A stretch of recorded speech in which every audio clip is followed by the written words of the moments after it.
Okay, good evening. Lots of sport has been happening the last since the last live stream. The World Athletics Championships is a big talking point, and it's to do with crowds. Now, the Football World Cup is going to be in Qatar in 3 years' time, and obviously the temperatures are a big issue. The desert climate, the high temperatures, and the marathon, both women's and men's, lots of dropouts. They had to run the marathons really late at night, and crowds, the massive lack of crowds. There haven't been the numbers of people watching. Now, the IIF have come under some criticism for allowing the World Championship Athletics to be hosted in Qatar, and the empty stadium is embarrassing.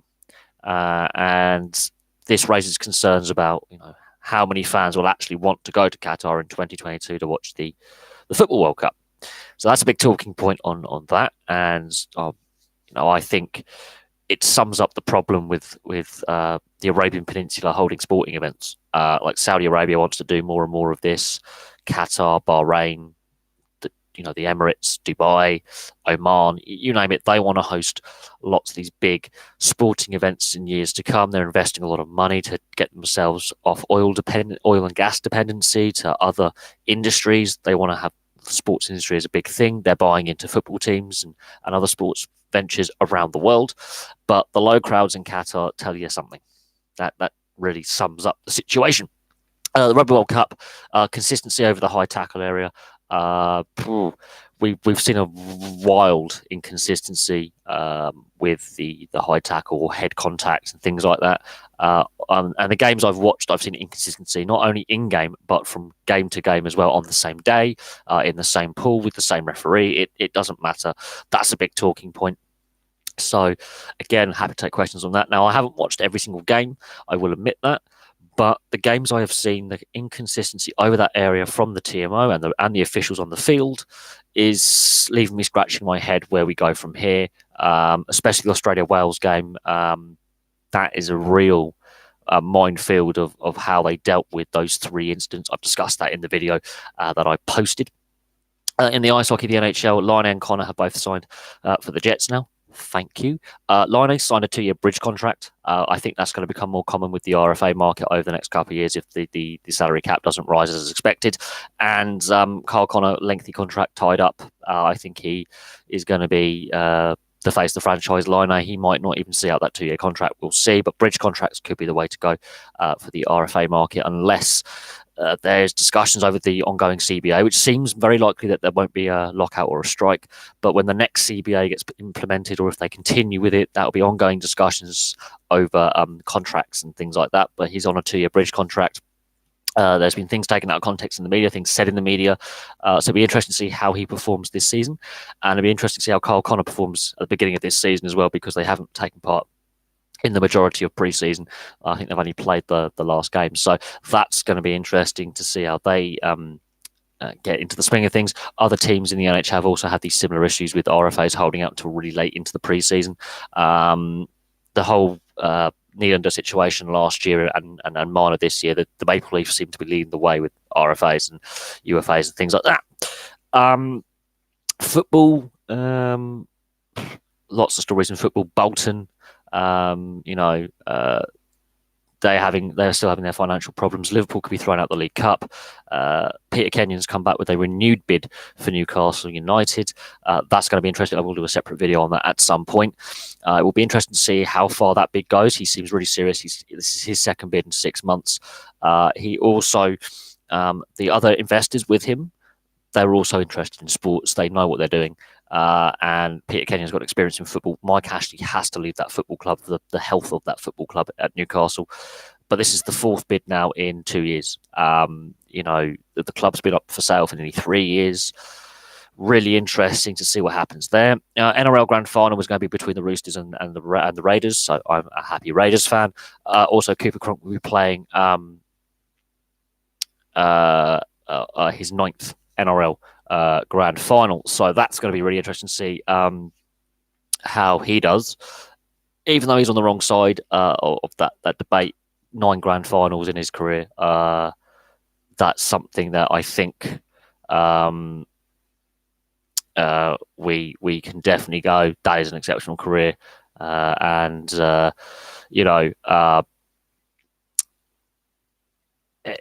and anyone who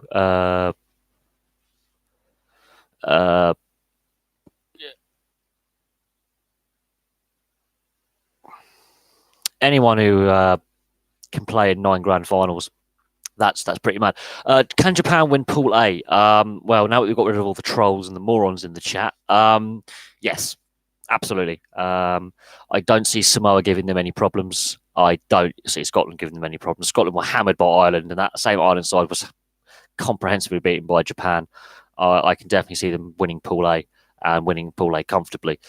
Scotland's defeat of Samoa today, Samoa had players in the bin, ended with 14 men. And I caught the last 15 minutes, but Samoa didn't show enough. Were nilled. They're the only team not to score so far in a World Cup match this World Cup. So I can see Japan easily topping that pool and having a possibly a good shot of getting to at least the semi-finals. On the same point.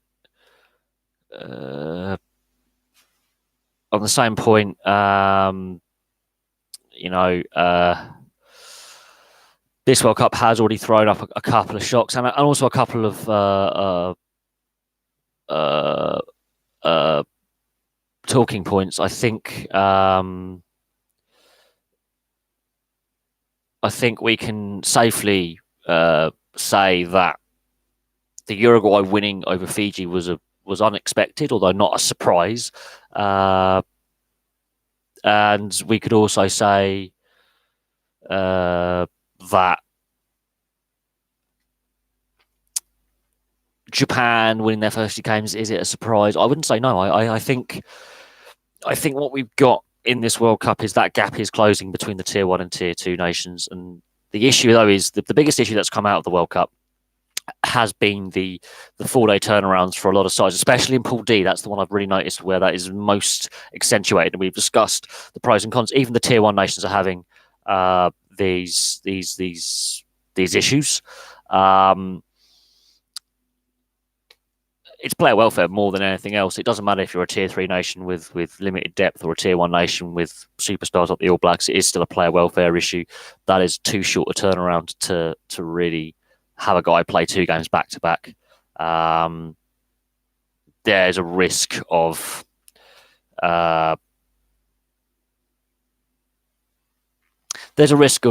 player welfare issues. There is a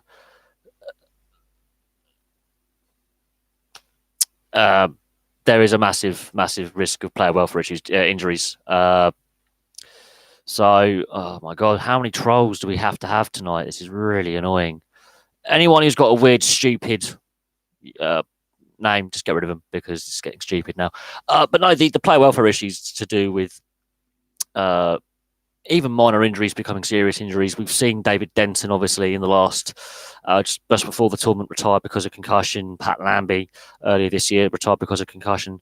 So, player welfare is a big concern, and obviously it does lead to lopsided results that I think are unfair. Do I see do I see the Sunwolves after leaving Super Rugby after 2020? No, their domestic league is pretty good. Their best players play in.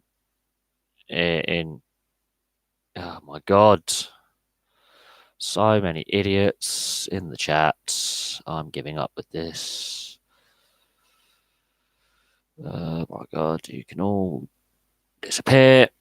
I do see the Sunwolves being dropped from Super Rugby as a mistake, but Super Rugby does have problems. We know that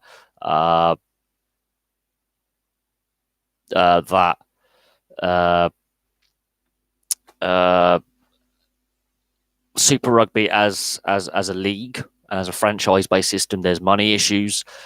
That I think is more of an issue going forward because New Zealand, South Africa, Argentina, Australia, they are big rugby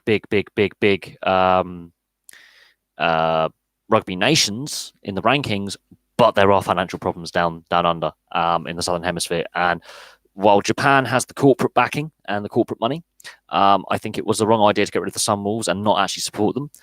At the same time, Japanese domestic rugby is pretty good. It's pretty solid.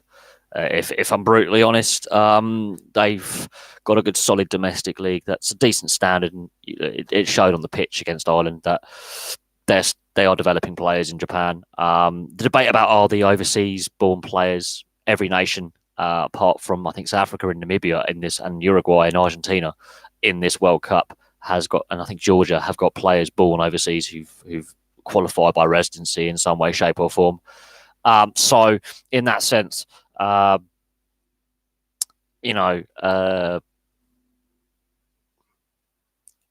that sense, the debate about selection and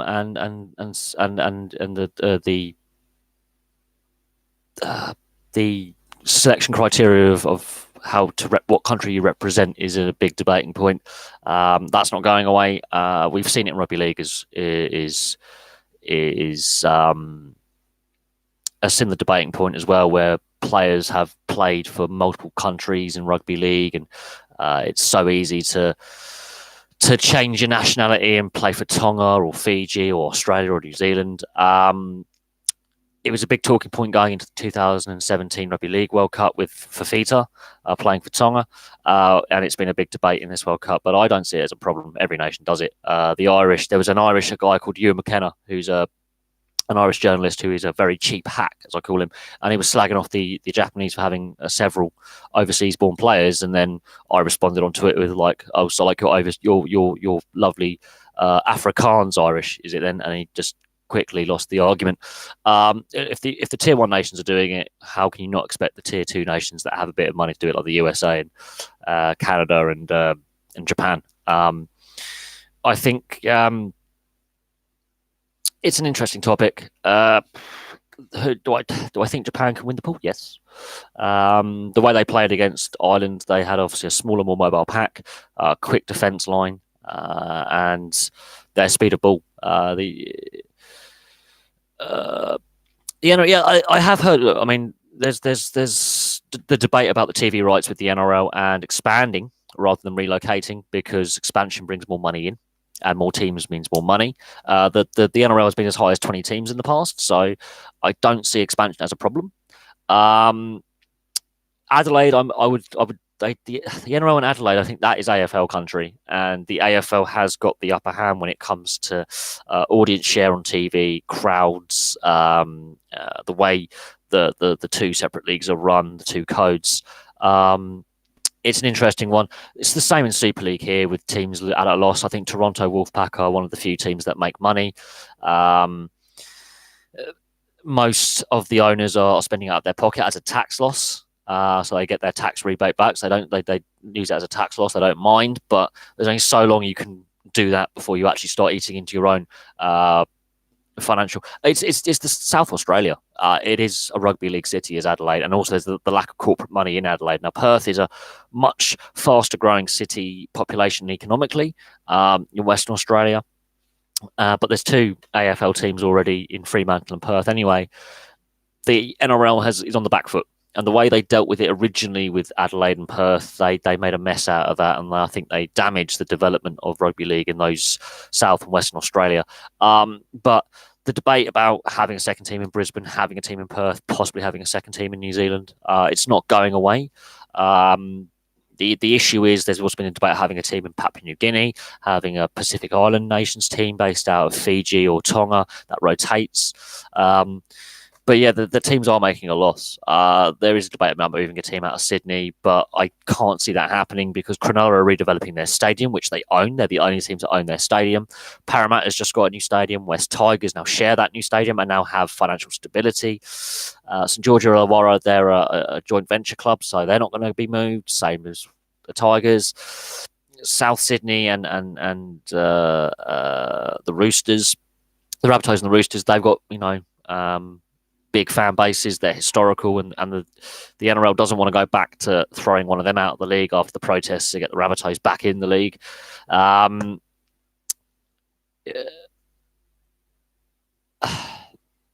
It's a difficult one. I think the best option for the NRL is to grow by two teams, make it a similar size to the AFL. If that means putting a team in Perth or two teams in Perth or a team in Perth and Adelaide, and looking at the Gold Coast, I think the Gold Coast is the most likely team to be relocated somewhere because they're the worst. You look at their records in finals, they've only been to the finals 4 times. They have never got the wooden spoon until this year, but I think I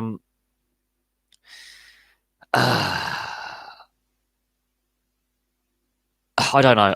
The Pacific one, I don't know. I think that again is a debating point. But is there enough money in Fiji and Tonga? We know Samoa; they've been embezzling the funds in both codes at board level in union and league, and that's why Samoan rugby in both codes is bankrupt because the people administrating Samoan rugby league and Samoan rugby union have been nicking the money. There is an argument to have a second team in New Zealand, but it's the travel distance. But then having a team in Perth and Adelaide, again, travel distance. But the AFL has the upper hand in Australia because they have that national identity where they have regional leagues at semi-pro and professional level below the AFL. In even Northern Territory, I've watched some games up there on the YouTube. Tasmania, AFL Mad, doesn't even have a team. And every other state and territory apart from Canberra, the capital territory has a professional AFL team as well. So they've already got the national kind of league across the board in all the big population centres, whereas the NRL is all East Coast. And Melbourne, they can't even fill the stadium in Melbourne. It doesn't matter, the team is really successful. They can't fill the stadium. And the way that Melbourne seem to have been successful straight off the bat doesn't leave a lot of other fans at other teams particularly happy that they get favourable decisions, and they managed to pretty much get away with blatant corruption when it came to the salary cap, their version of the salary cap brought in, where other teams, and the relationship between Cameron Smith and Todd Greenberg as well, and a whole host of issues to do with the Melbourne Storm, and Murdoch's links with it. It's worrying. Oh, look, I mean, there's for what I can think of, there's not many players born in the state of Victoria playing NRL or playing rugby league at any professional level. There are a couple who were born in Western Australia because of the Super League rules, but I don't think there's any that have been actually born and raised and developed in the state of Victoria. And that's amazing considering that the Melbourne Storm, even with the stripped titles, have been so successful and so consistent, regardless of what you think of the Melbourne Storm and the favouritism it's perceived that they have from the NRL, that there are no Victorian-born players, coming through and deciding not to go into AFL but to go into NRL. It's mad. There are more rugby union internationals playing for Australia who are born in Melbourne than I don't think there's any NRL players who are registered in the NRL level, at least, that are born and raised in Melbourne, Victoria. I'm a Raiders fan, so I'm going to be biased with that question. So on that point, I'm a Raiders fan. I'm going to be overly biased. I think it's a very evenly matched grand final, which is kind of nice to see, where it could actually go down to Golden Point. The last time Canberra got to a grand final, they won it in '94. So, but the Roosters get in there. They're the defending champions. It's kind of a 50-50 toss-up. It could go to Golden Point. I think whoever loses, it's going to be harsh, but whoever wins is going to do it by the skin of their teeth. It's going to be a close one. I think the Raiders are the most improved team in the comp, and I think the Roosters are the most consistent team in the comp. They seem to now have got an edge over the Storm, even with their squad changes and how they had a few wobbly bits at the start of the season. When they got going, they were a machine. And Cooper Cronk going to his 9th grand final. 9 grand finals. I mean, it's, and then there are 4 English lads playing at the Raiders. It's sort of, it's an interesting one because yes, there's the links with England, and yes, the way they play and how they brought some talent through and how they've actually resurrected some lads' careers down there. And I mean, look, the last time they got into finals footy was 3 years ago, and before that it's been a while. So they've had a lack of success for a long, long time. But they're one of the successful teams of the 80s and the 90s. They had a brilliant team when I was a kid. So I think they're one of the more deserving teams to win it with how much they've improved just by making some subtle changes to their lineup that people thought losing those players would affect them negatively is actually positively paid off with how they've changed their lineup and how they've moved players around in the backline positions, like Whiten going to halfback from fullback. He's had a complete change. Ryan Hall, yeah, he hasn't done a lot, and that is a shame. But he did miss a fair chunk of the season recovering from that knee injury, and I think he's gone to the NRL too late. He has gone to the NRL too late in his career. I think he's over 30 now. He's in the latter days of his career. I think he's gone too late. Plus, the Roosters have so many outside backs. Where do you play Ryan Hall? Do you play him on the wrong wing? Do you play him in the centres? Even though defensively he's a bit suspect. I mean, where do you play him? You've got Latrell Mitchell who can play centre, wing, or fullback, and that's where do you play him? Where do you play him? And that is a big problem. I think when he signed, knowing that he had this knee injury as well, I don't know. I think he's gone too late in his career. I think his knee injury, generally at that stage of the career, that could be a repeat knee injury. He is going to be a depth guy when State of Origin's on, so he's only going to get limited game time anyway. I think it's the wrong team for him to go to, and they're going to have cap issues if they win this grand final. Yes, Cooper Cronk retires, and even if they lose the grand final, Cooper Cronk retires. So that's some big cap hit coming off, but I think it's the wrong team for Ryan Hall to go to. I think if he had gone to Canberra, I think he would have slotted right in and played more games. But I don't think it's the right club for him. Any of the other teams in Sydney would have been perfect. He would have got a lot of game time once his injury, he was fit to play. But I think we'll see what happens. We'll see, what impact he'll have, and give a full season to him next year. What occurs and what direction his career takes down under. I think he does want to test himself. I think he does want to win, and if he's with the Roosters, he has a chance to not only win a grand final this year, but I think next year as well.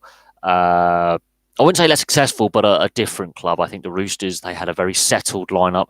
They made a lot of changes, including bringing Ryan Hall in. They lost some players, had to rejig their lineup, brought some players in, and they've still made a grand final for the third year in a row, I think.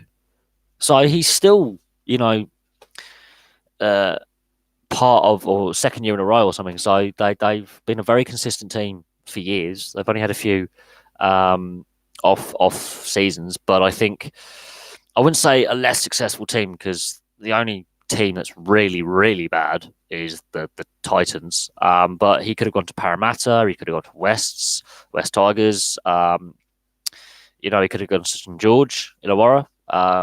Gareth Widdop, obviously plays there, or played there. He's now obviously moving back to the UK. There's a few clubs with English players, Canberra, South Sydney, but the cap is an issue, and only some teams have that cap space. So places like the Gold Coast Titans would have possibly been a good fit. Callum Watkins went there and had more game time. So it is an interesting one, but we'll see what happens. I mean, if given a full season with him and players coming off contract and salary cap, it will be interesting to see what happens. There's no reports of him wanting to go back to England, so I think he does want to actually get a full season.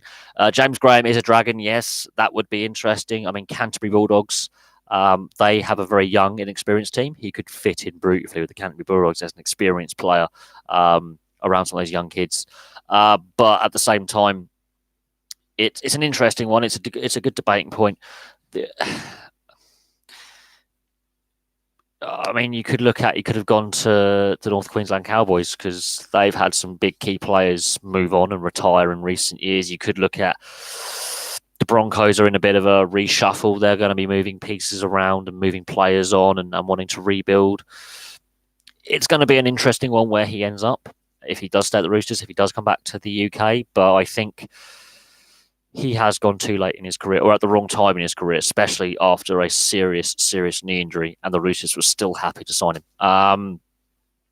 I think we'll see what happens next season. And the salary cap issue, which is the same in a lot of sports. The NHL, we've seen the cap be lower than anticipated. We've seen that in the NRL as well, and that's on the back of TV deals coming up for renewal in a couple of years as well.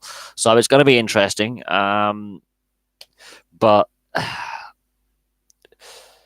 I don't think he'll go to Leeds. I think Leeds were lucky to stay up this season. They did it with a couple of weeks remaining. I think Leeds are on the downswing and are in a bit of crisis and are not the team they were. Plus,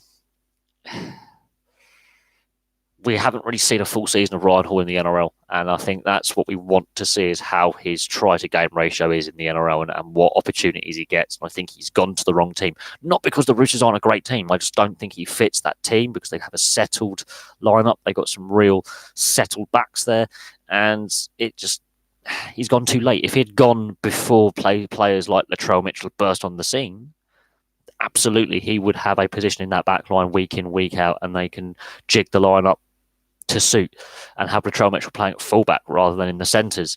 Because Ryan Hall predominantly plays wing centre, there is a problem. The back three can all play wing, centre and fullback.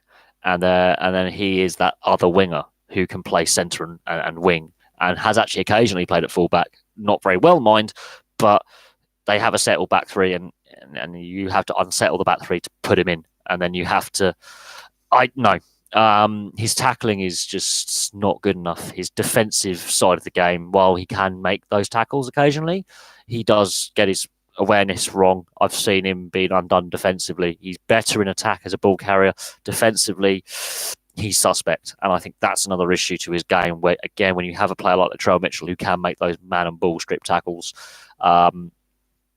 in that back three, back four kind of outside back kind of role, again, if you unsettle something like that, it's a problem. And the difference between the Roosters and other teams is they haven't fiddled with their backline. They've changed, most of their players have changed in the forward pack over the years and at halfback. They've made the right changes at halfback and the right changes in the forwards to keep it fresh and keep those legs fresh. The backline has stayed pretty settled for 3-4 years, and then you slot him in. That's difficult, and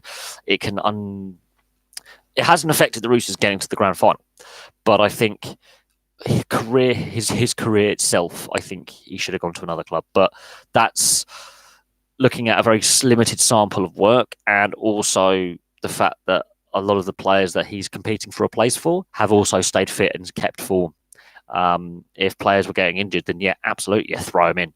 But the outside backs have stayed reasonably fit, healthy, and informed this season. So again, where do you put him? Where do you play him? I think, yeah, the Bulldogs would have been a better fit, but Salford, we'll see what happens with Salford. I think if they win the grand final, players might want to go to the club. If you think about it, players want to sign for us where you can win. And it would be great to see St Helens not win, because they've lost the Challenge Cup final. It'd be great to see St Helens choke away the grand final, Super League grand final as well. I don't know. I think success breeds an idea that players want to go to a successful team. And I think if they win, that will definitely encourage players to want to sign for the club. The issue with rugby league, as we've said, is it's bleeding money. It's a sport where teams are running at a loss or barely breaking even. And then you look at other sports, and yeah, that's where I think it's a problem. The way the knockout stage works, I'm not a big fan of it either, but it's how they work it out. It makes TV money, which isn't clearly properly shared with the teams. It makes it. They keep changing kickoff times as well. I'm not a fan of it, but it's here. They've got rid of that £1 million game and other bits. And yeah, the NRL do a similar thing. It confuses me. You get a second chance, even though you've cocked up. So that's why the Storm had a second chance after losing to the Raiders, and then they lost again. I don't like that second chance. At this point of the season, you don't get a second chance in the Challenge Cup. Why should you get a second chance in the league playoffs? Other playoff systems have it as well. I don't think it's right, but the powers that be are the ones who make the rulings and do the fixtures and things like that. And so they've obviously got TV contracts to fill and the amount of games they've got to have on TV and all this kind of hoo ha. So we'll see what happens. Warrington and Leeds, yeah, I think Leeds, a lot of their experienced players moved on at the same time in a very short spell. A lot of their leadership core is gone. Warrington, I think they're. I don't know what to say about Warrington really. It they haven't lost as many experienced players, but I think that leadership core is lesser quality than what it was before. I think they're still a top side, but yeah, they are lesser. They're a lesser team now than what they were 4, 5, 6, 7 years ago. Whereas Leeds have gone from being one of the best sides in the country to having a massive drop off really quick. And that's, you got to look at the coach moving on and the leadership core of players in a space of about 3 year period just going out the door. And not being adequately replaced because they were so dominant in the positions they played in that they can't adequately replace them because other players haven't been getting the game time in those positions to develop their skills, and then they've got to just slot new players in and just getting that team chemistry. Leeds have dropped off a cliff, and that's why. Warrington, I think they're just on the decline slowly. There is a chance that they can, with Blake Hosted in that halves partnership and getting some of the younger players in there, that they can arrest that slide. But when you've been successful for so long, you've got to have a down period in form at some point. You can't be winning all the time. So we'll see on that. But, you know, this is what we're seeing with Man United now. This is what we've seen with Liverpool for the last 20 odd years, is team dominating for a lengthy period of time. They have that first season where they don't, and then it can be a very quick decline, or it can be quickly repaired. And Man United dominant for so long. Liverpool the generation before. It can take a long time to be dominant again. Fans get obviously so used to winning that when they're losing, they don't know how to cope. And the media seems to have a thing for football clubs in the northeast and northwest, and really writing loads of articles about them and overdoing it too much. And Man United, because they were so dominant for so long and so competitive for so long, when they don't, when they're on a, you know, on the down, it's what it is. Michael Cheika, he's a man under pressure, and for a variety of reasons. It's not just that defeat in that game or that performance against Fiji. It's the build up to this tournament and the Israel Folau backdrop, and then there's been other issues with other players over the years, and there's been a culture issue within that dressing room of alcohol, drugs, other off-field indiscretions by players, you know, falling out with the coaching staff. He is a man under a lot of pressure. He's doing an Eddie Jones. Look, it doesn't matter if they don't make the final. It's if they don't get out of this pool, and there's a chance that the Georgians could actually smash them up front. And the Australian scrum, while it's better than what it was, and it was a big part of Australia staying in that game and competing, if their scrum starts falling apart, I don't see that backline being organised enough to play off back football. They looked individualistic. They were trying to do these individual magic plays. Now, Tamua, when he came on, brought a bit more. Yeah, there's a bit of individualism, but also he had a better working relationship with his outside backs. Hence, the comeback started. I think you look at Wilgenia, those three. Well, the intercept try and the 2 attempted intercepts off his balls, off his passing, that's a problem. Foley, he's been injured a lot lately. He's out of form. Tamua is the way forward at fly half. But the fact that back line is a hodgepodge, and it's not just because of the Israel Folau problem, that's one player, but the fact that back line has no cohesion and it's all individualistic. If that scrum is battered up front, which it will be by the Georgians, the Georgians love a good forward battle, and that's where they build their game off, that could be a potential for an upset. That is a big potential for an upset. And this Australian side look all over the place, and their morale looks very low. They're not looking happy. Hooper, the captain, is also facing a lot of pressure as well, and you can see that in his game. Michael Cheika, he's been given a catch-22 job because of the Israel Folau situation, plus the other issues with the team and the federation and everything like that. It's all a mess, and he's going to be thrown under the bus by Rugby Australia. He will. Fiji, Georgia. Fiji was so bad against Uruguay and threw away a historic win against Australia. That I think they're ripe pickings for Georgia. They really are vulnerable, and their scrum is going to be where they're going to be targeted. The Georgians may not be expansive in the backs, but they're solid and they're workmanlike, so they're going to have solid ball carrying skills, and they are also exceptionally physical, so they won't be scared about the physical contact with Fiji. They have structure.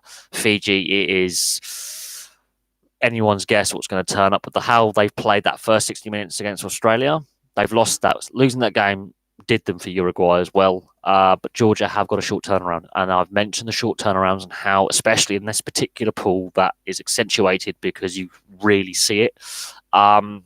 But I think the Georgians have a very, very, very good chance of doing the Fijians over, and they got their bonus point win as well the other day.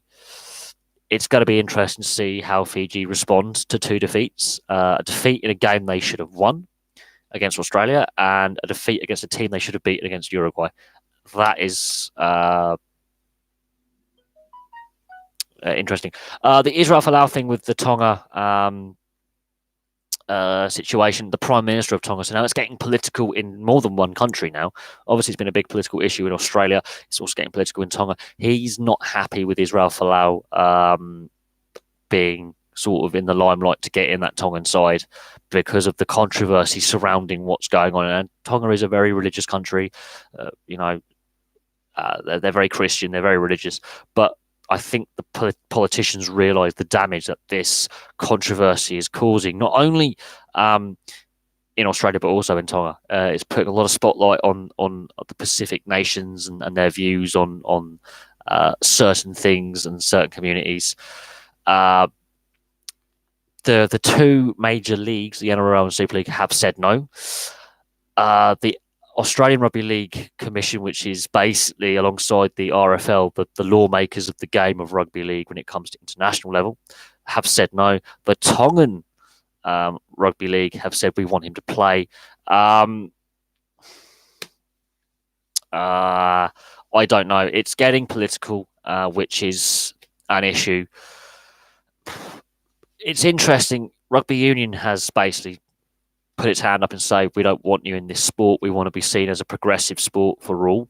Rugby League at club level, this is crucial, have also said, actually, you know what? We have enough controversy in our sport. We have enough issues with individual players doing drugs, drinking, fighting, criminality, sexism, sexual, all the negative headlines that the NRL and Super League have had with players failing drugs tests and domestic violence and other criminal charges, that they don't want any more controversy, even though technically it's one of the lower criminal activities because discrimination is actually a crime. But breach of contract, what club wants to sign a player who's willing to break a contract and give two fingers to the contract? The Australian national side have said no to him. So I think, yeah, I don't know.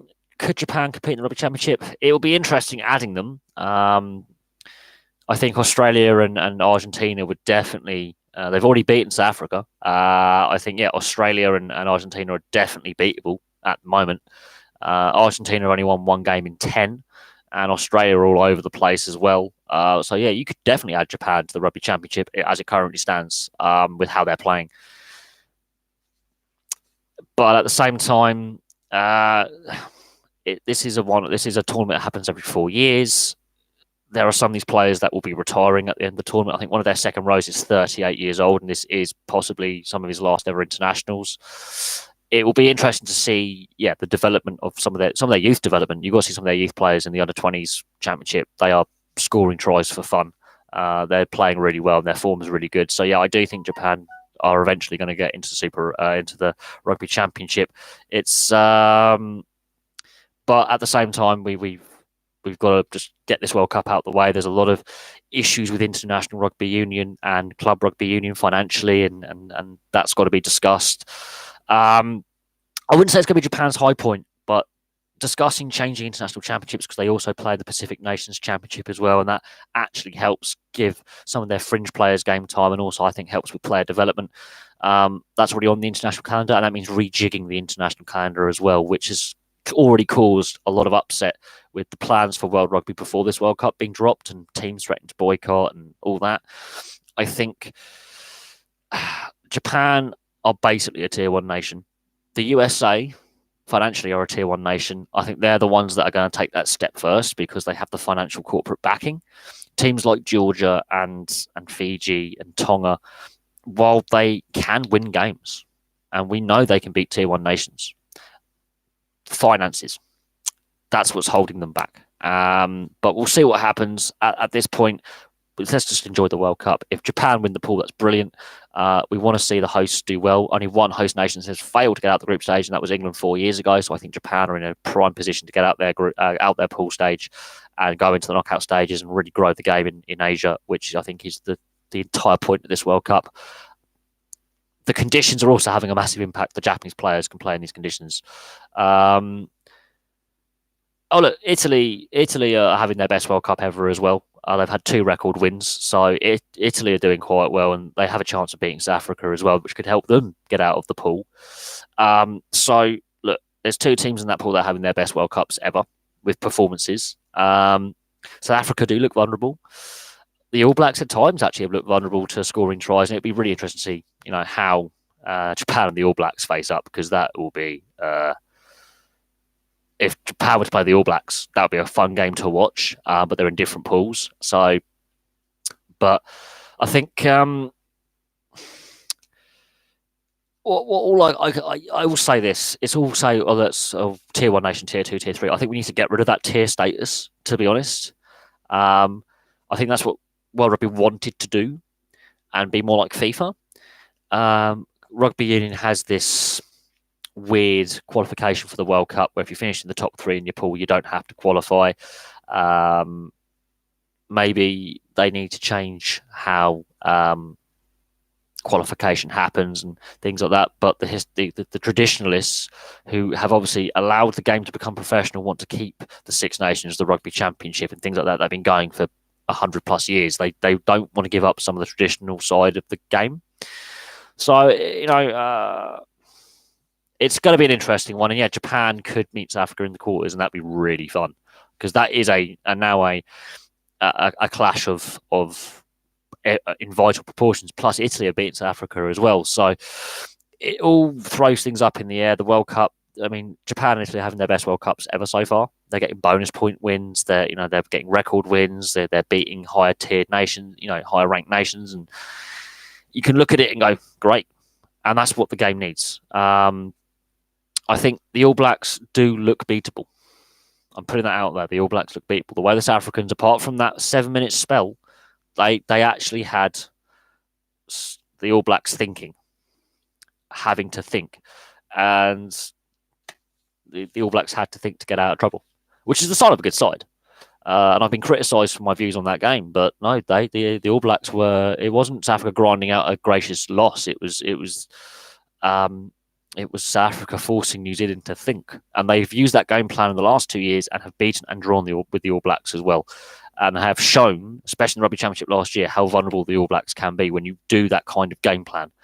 But you have to get your side of the game in attack, and you have to be accurate in defence and attack. And what let South Africa down was their accuracy in attack and their decision-making in attack.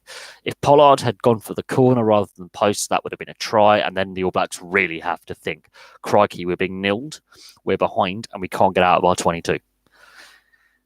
We shouldn't be in this position. We're never in this position. Why are we in this position 20, 25, 30 minutes into a game being down 0?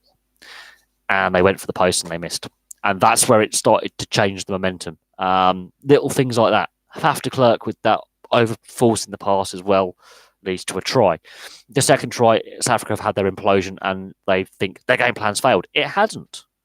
The only reason why the All Blacks got ahead was decision making and forcing of a pass.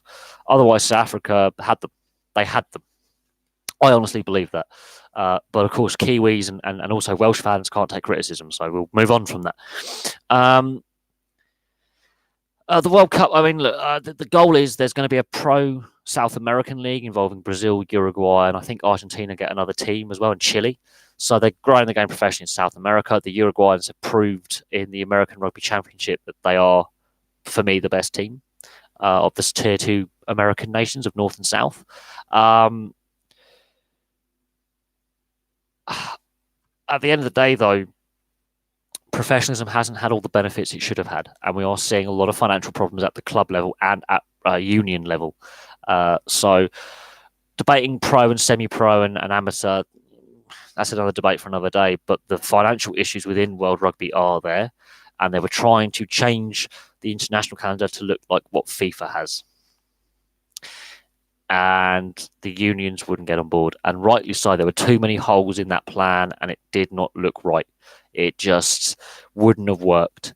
They need to look at strengthening the club game first. If you get a strong club game, then the international game will follow. That's, I think, where they got to look, is developing the club game and making the club game sustainable financially. Then the international side follows like that.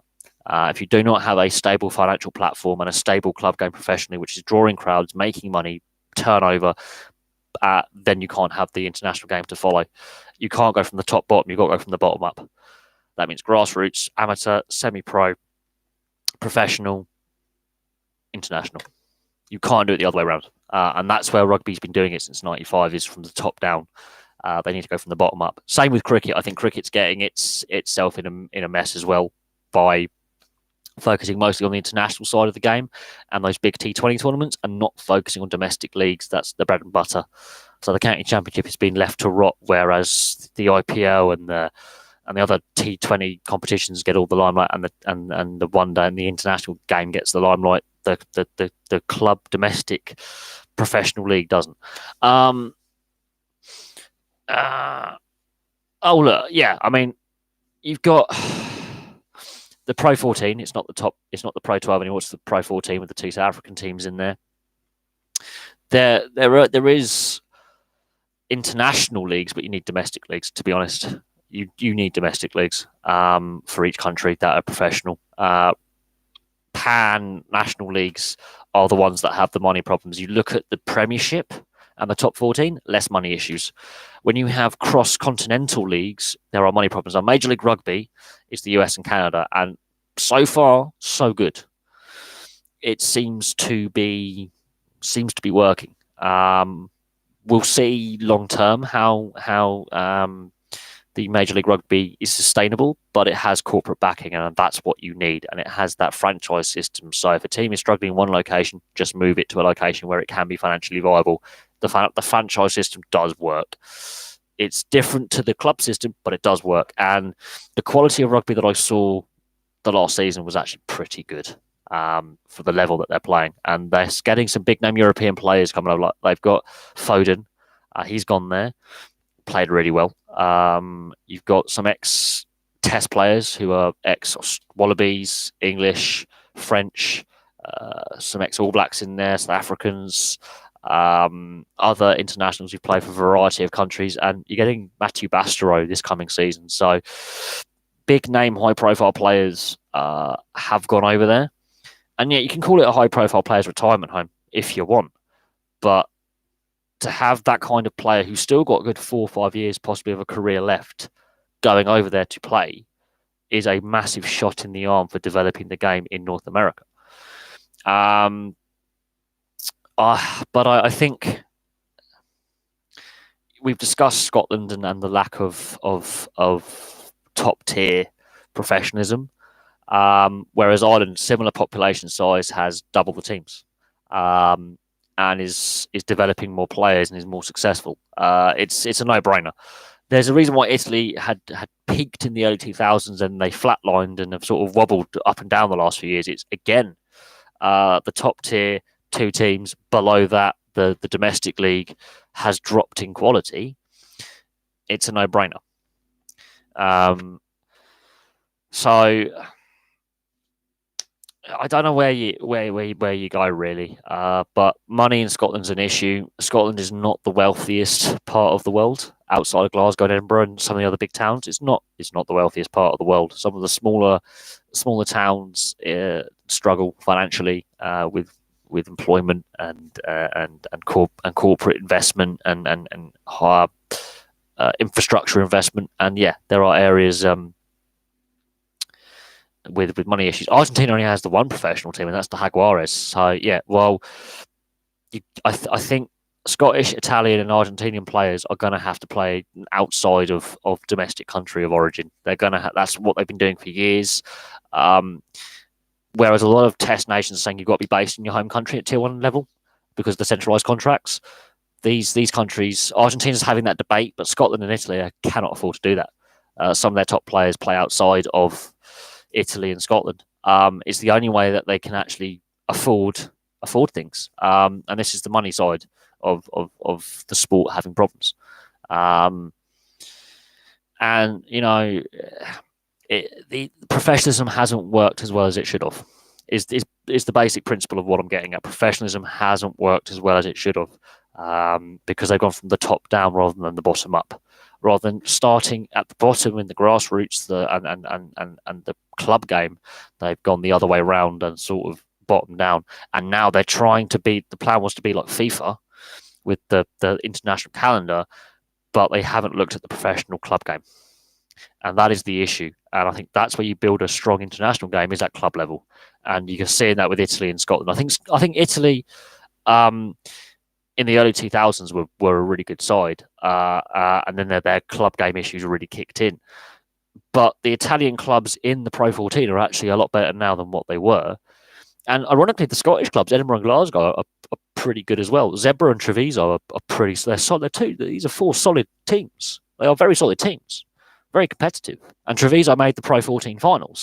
And Glasgow won a couple of years ago. So these are solid teams. But they haven't got that extra kind of couple of clubs coming through, making it four of each. It's just not there. And I think that is the problem. And then you got to look at the National League, and the Italian top division is of a higher quality than the Scottish one. So there's your debating point. And money is an issue. Money is a big talking point when it comes to various things. And yeah, they do. They have more than one team in the Challenge Cup. They've had several teams from their domestic league competition play in that competition. Is there some level of professional like the Romanian top league? And the Romanian league is professional. The Russian league is professional. The Georgian league is professional. They're just at that lower level. But the gap between the club level at those countries and the club level of the top European league is huge. We're talking 100-point thrashings of the Saracens of Romania. I forget the Saracens Bucharest or whatever it was. They got beaten like 100 points to nil or something in a game. So there is a massive difference in quality. But there are professional leagues out there. It's developing them and putting the money in and developing the club game. I think that's where you're going to get the success at international level is developing the domestic game. But enough of rugby union. I'm not going to be able to watch a lot of the games this week, which is a shame. Romania actually had a pretty solid national side for quite some time. The issue with them is that game against Spain and issues with the referee and both Spain and Romania getting thrown out of qualifying. Romania would have qualified, by the way. Romania have constantly qualified for the World Cup. They have some decent players. And having watched Romania at the last couple of World Cups, they were pretty solid. And Anke have won games at the World Cup, and they're very good scrummaging, and they're very solid side. It's the issue is in the qualification for the World Cup, there was some issues in the Spain-Romania game, which led to both teams being thrown out, eligible players, corruption, all that kind of stuff. But no, the Romanian domestic league is pretty solid. It's not as good quality as what it was 20 years ago. And again, this is where World Rugby needs to look at itself as a governing body and invest at domestic club level, not test level, club level. And this is where they're getting it wrong. That's my personal view. On another, other sports need to do it as well. other sports need to do it as well, as look how they're investing in their sports to improve the quality level. And it may require cross-nation involvement where another nation helps out a fellow nation. So we're seeing it with South Africa and Namibia. South Africa are helping out Namibia in raising the quality, and also World Rugby are involved. We shall see what happens in 2023. There are talks of growing the World Cup, but the 4-game turnaround, I've discussed that, and the 4-game turnaround, there's going to be more of that. If you have a bigger tournament, you're going to have to squeeze more games in the same length of time. We've seen it in the Football World Cup. We've seen it in the Cricket World Cup, Rugby League and Rugby Union. It doesn't matter. It is a player welfare issue. And people, it's cricket. Yeah, but if you're playing so much in such a short space of time, that's wear and tear on a body. And yeah, the Six Nations need to help the Tier 2, and same in ice hockey, and the NHL needs to help the European leagues because it pinches its best players in the draft. They don't. So you can have this debate across the board in sport. Namibia, Canada is going to be actually a fun game to watch because, well, most people don't give a toss because they're not going to make the knockout stages. Canadian rugby is wobbling at the moment, and they have declined, and they are vulnerable. And if they lose to Namibia, that could be the shot in the arm that Canadian rugby needs to reform itself, because they've really gone downhill the last 3-4 years rapidly, and that could be the shot. They were the last team to qualify for the World Cup as well. Namibia qualified before Canada and were assured of their place and knew what, we're going for the World Cup, we can prepare a team. Canada had to wait until the last day of qualification to get in. So there is that to bear in mind. A lot discussing with rugby here. The finance side of the game is a problem. Look, I mean, they've only got one professional team in Toronto at the moment, although there are plans to change that with having more professional teams in Canada. Their own domestic league is semi-pro, and the two centres of rugby in Canada are one British Columbia and the other really is Ontario. So there's a big country with two areas where there's rugby played at a high standard, and then the rest of it is Canadian football and ice hockey. And they've got to compete against those sports. And Canadian football is the main sport they're playing against. And Canadian football has 7 professional teams. What do you think an athlete, given the choice in Canada, is going to want to choose? You look at the professional sports in Canada. Baseball, 1 team. I think it's 1 team in Major League Baseball at the moment. NBA, 1 team. NHL, 7. CFL, 7. MLS, I think it's 3. So you've got more option to get on a team and to be part of something. Rugby won. And rugby really competes against the CFL and the MLS. And the CFL and MLS have more participation and more fans and have more money. There's more money in the CFL and the MLS than in rugby in Canada. And there's your other problem. You've got to compete against sports that are established, where the teams are successful, especially in the MLS with Toronto being a very successful team. CFL, okay, it's had its issues. It has been a bigger sport. There's been some money problems in CFL. They overextended themselves in the US market. However, still got a professional league, plays in summer, got to compete against it. And anytime there's any issue with the NHL, fans watch CFL. They will watch the MLS. I've caught the odd game. It's difficult. There's not a lot of broadcast rights overseas, which I think is holding the CFL back against the NFL, but it's a better quality. I follow on Twitter. I catch the odd highlights. It is a better quality than NFL. It's a faster paced version of NFL. It's different rules, similar, but there's some rule variations. You've got 3 downs instead of 4. It's more of a running game, but it's also lesser players than the NFL, but it's a better quality. If the NFL played the same way as CFL, it would be a better product to sell to a European audience. It's less stop-start, it's quicker, it's more action-packed. They do, and the pitch sizes are slightly different as well. Some of the pitch markings are different, but the basic principle is the same game with just a few variations. I think it's the better game, but the NFL has the better product. It's 2 different forms of American football. The rules are actually different. There's 3 downs instead of 4, and the pitch sizes are very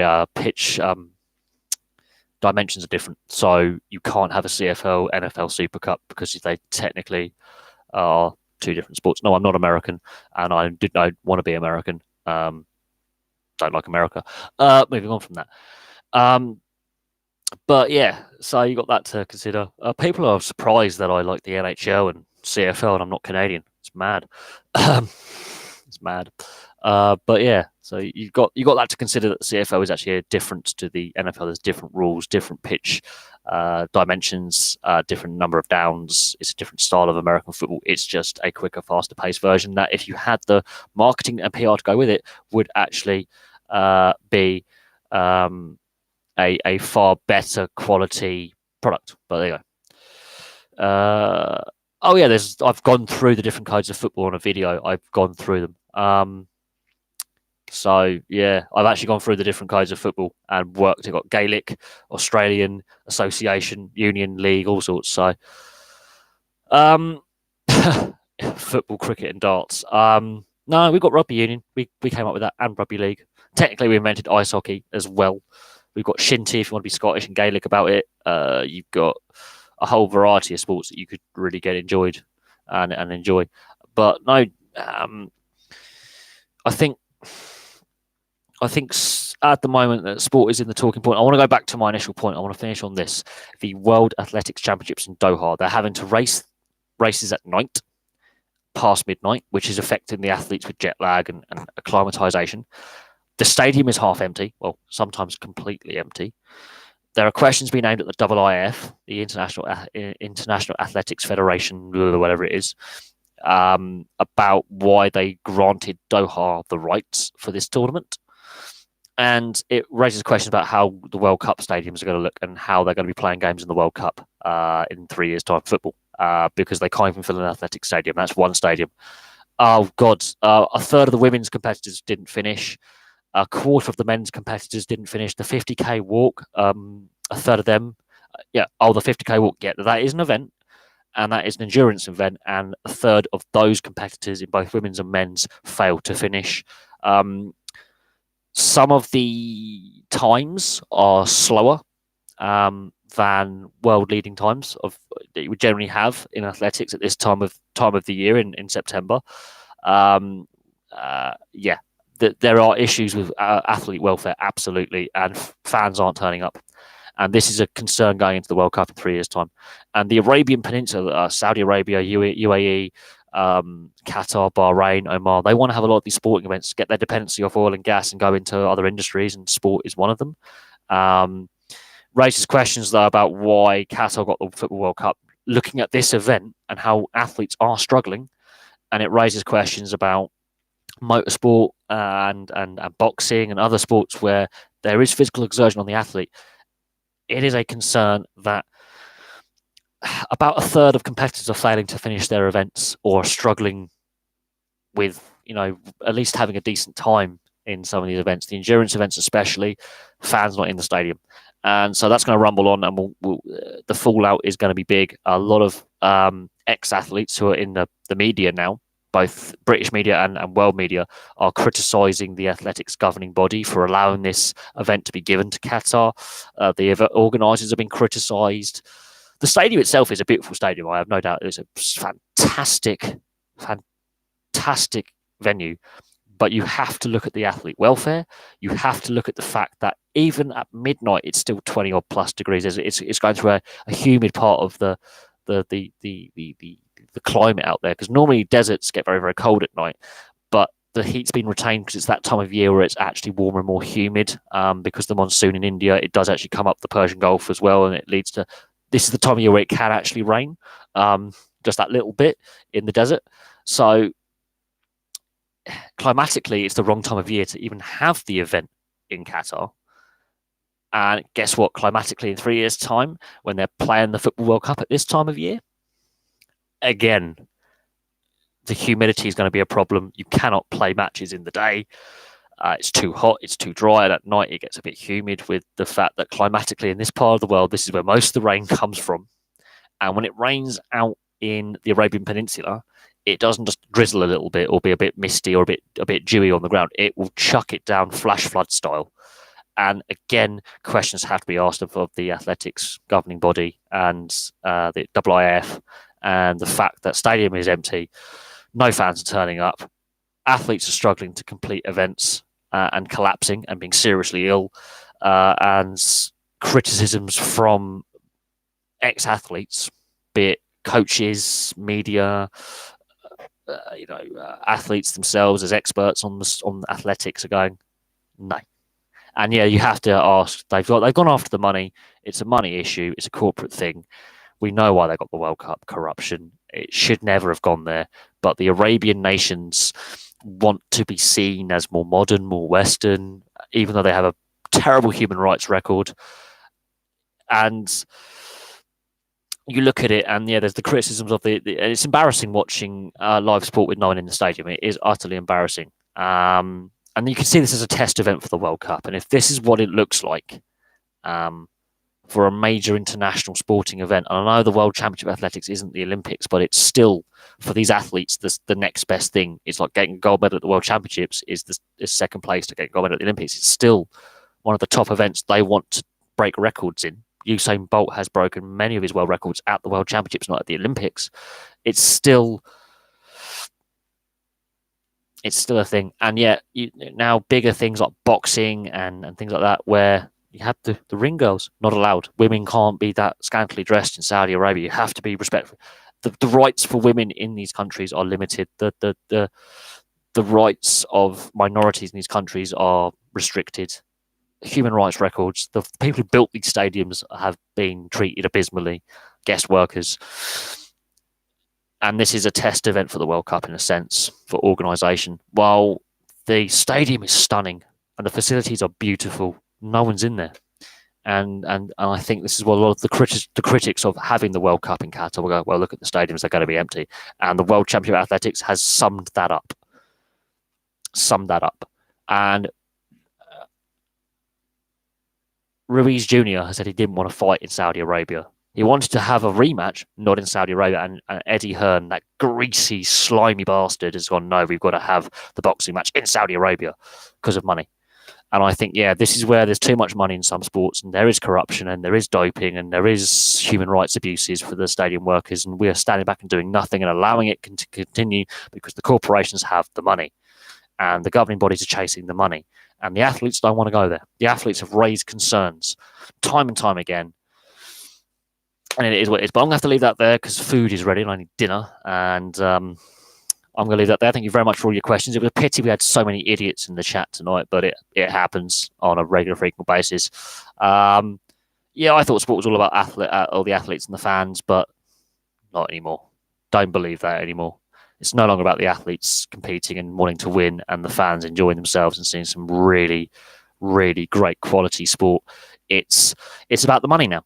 And I think we've gone too far corporate, too much of a business model. It's getting too silly now with the TV rights deals being taken away from the average fan and being unaffordable, and too far away from the average fan to buy a ticket. Look, we've got an empty stadium in the Arabian Gulf. It couldn't be more embarrassing than that. And that's a big slap in the face to the ruling elite in Qatar, the ruling elite in Saudi Arabia and places like that, when they want to get these showpiece events and show their country off to the world, and no one wants to go there because it's a vile human rights shithole. But there we go. And yeah, you can be ashamed of how our country and the Western world is in bed with these countries and allowing, these abuses to take place and all the corruption. But it's the modern world we live in. I'm going to leave that there. Thank you very much for all your questions. A lot of rugby chat tonight, which is really interesting. So we'll have some more videos for you soon.